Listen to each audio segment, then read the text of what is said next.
So our next one is going to be a cheesy spinach and bacon dip. Now both of these dips will go really good with tortilla chips and also pita chips. And this one, with the meat, it also goes really good with crackers, which one lady brought me in to sample one of her crackers tonight. It was really good, so I might have to try that with one of these dips. Okay, so I got some frozen spinach. I'm going to go ahead and make sure it's good and thawed. And this one is really easy too. Go ahead and grab you a baking dish. Now we're going to take some plain Velveeta. You can get like the Mexican Velveeta if you want to add a little bit spicier mix to it. Okay.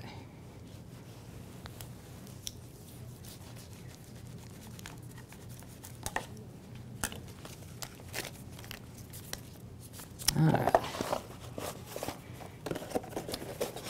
Now with this, all you need to do is basically cut it up into strips, and you're going to be layering it into the baking dish.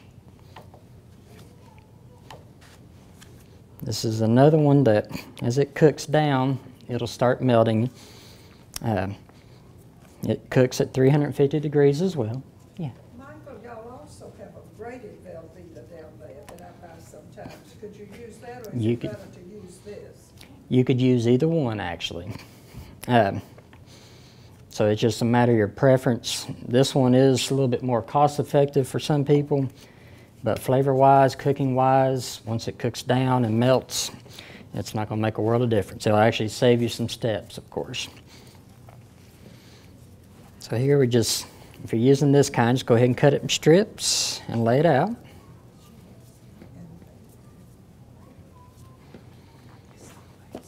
Alrighty. And we're going to do the same thing with our cream cheese.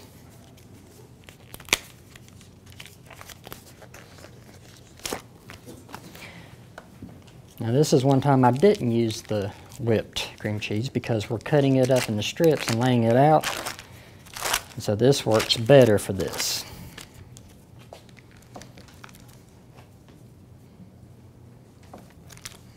And you don't have to worry about it looking pretty or anything like that, because once it gets done and you finish stirring it up, then it's going to look pretty and taste good. Okay.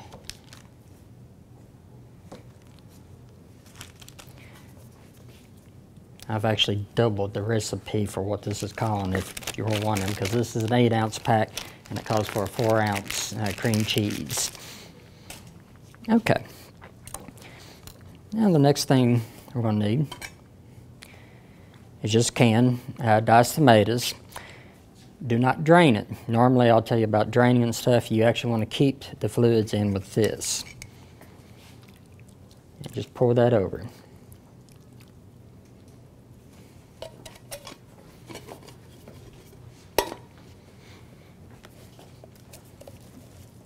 And then go ahead and add your spinach.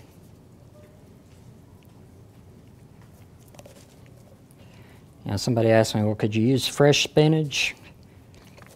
If you cooked it up separately in a pan and went ahead and cooked the rest of it up by itself and then mixed it in, you could.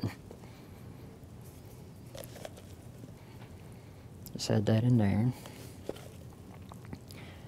Now unlike the buffalo chicken, we're not going to cook this just open like that. We want to actually put some tinfoil on it.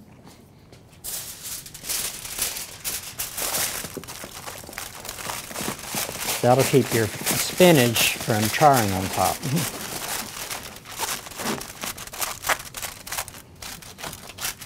Okay.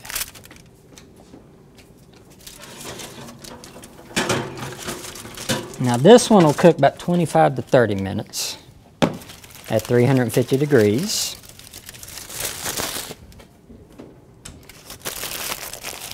And as you pull it out, if you just give it a quick stir, you'll find everything softening and it melts really good together. And like I said, these go great with the tortilla or the pita chips. pita chips that I have here tonight are garden seasoned pita chips. And I actually prefer those over the plain or the cheese flavor. And you'll see why when you try these later. This dish does have the bacon in it. Now, I used real bacon bits. If you want to take the time and go ahead and cook up, fresh bacon and crumble it up, that's fine. If you have baking bits, also, a lot of people keep that in the cupboard. You can use that as well. It will not take away from the flavor.